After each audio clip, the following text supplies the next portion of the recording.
Maraming salamat po sa ating po pagpapakilala. Unang-una po ay nais ko po muna magbigay pugay sa ating pong General Manager ng NHA, Ginoong Joven Tay, palapakan po natin. At syempre po, kasamahan ko po sa ating pong mababang kapulungan, Congresswoman Tay, kasama po ni GM. At gayon din po sa ating pong DOTR Secretary, Attorney Giovanni Lopez, palapakan po natin. At syempre sa ating pong DSUD Secretary, Secretary Jose Ramon Anlin. At syempre sa ating pong minamahal, napakabait at tunay na masahang gobernadora ng Lalawigan ng Laguna, Governor Sol Aragones. At syempre po, kasama po ang Sangguniang Panlalawigan sa pamumuno ni Vice Governor J.M. Carail. At gayon din sa ating pong punong lungsod ng lungsod na San Pablo, Mayor Najib Gapagada. Sa bumubong po ng Sangguniang Panlungsod sa pamumuno ni Vice Mayor Justin Colago, sa Liga ng mga Barangay sa pamumuno ni APC President Maneng Amante, sa lahat po ng mga benepisyaryo at mga minamahal po mga kababayan, isang mapagpalang umaga po sa ating lahat. At tunay na mapalad po tayong umaga pong ito. Dahil ngayon po ay matutunghayan, masaksihan po natin ang inaugurasyon ng pagbibigay ng pabahay ng ating gobyerno sa mga naapektuhan dito po sa pagsaayos ng ating po mga riles dito po sa lungsod po ng San Pablo. Kung hindi po ako nagkakamali, during my time as City Mayor, GM, naka-prepared po to as 4,000 units. Subalit, for the meantime yata, ay inumpisahan na po muna ang mahigit 1,000 pabahay para po sa ating pong mga nakatira sa riles dito po sa lungsod ng San Pablo.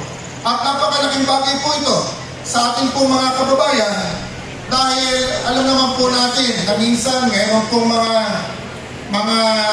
bagay-bagay na basta natin pinapaalis ang ating mga kababayan na wala po silang nilipatan. Subalit, meron nga pong batas, yung tinatawag po nating linalo, na hindi dapat pwedeng magpaalis ng mga kababayan natin na wala silang permanenteng nilipatan. So ito na po, mga minamahal ko mga kababayan. Ngayon, mawawala na po ang agam-agam alinlangan ng ating mga kababayan na anytime ay pwede silang paalisin at wala silang nilipatan. Ngayon, kung aalis na sila sa kanilang tahanan, nandito na po ang permanente nilang tahanan na masasabi po nilang kanila at may papamana sa kanilang mga anak. At kanina lang po, magkausap po kami ng ating General Manager. At sabi niya, kung kung may mga sosobra pang pondo sa ating nasyonal na pamahalaan, pwede ka magpatayo dito ng isang multipurpose building. GM, wag kang mag-alala. Ako na po ang sasagot sa multipurpose building para yung mga kabataan nakikira o yung mga beneficiary dito ay may pagdadausan sila ng mga aktibidades na nais nilang gawin.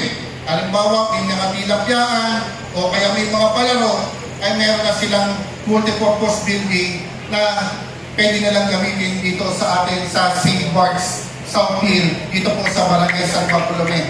At wag po kayong mag-alala. Ito po ay hindi po aabot ng 2 taon.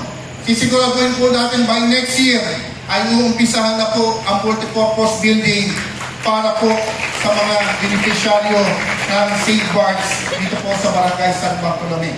Kaya po again, hindi ko na rin po pagkakabahan at parating na rin po ang ating pong mahal na Pangulo. Basta ang ating pong tanggapan ay laging bukas, handang tumulong. At sabot po ng ating pong makakaya, kami po ni Mayor Najib, kami po ni Governor Sol Aragones ay magtutulong-tulong, magkatuwang upang mas maisulong pa ang mas maraming pabahay dito po sa ating lungsod at din sa buong lalawigan ng Laguna. Muli po, isang mapagpalang umaga po at mabuhay po ang NHA, mabuhay po ang DSUD, mabuhay po ang DOTR, mabuhay po ang minamahal nating lungsod ng San Pablo. Maraming salamat po sa napakagandang mensahe.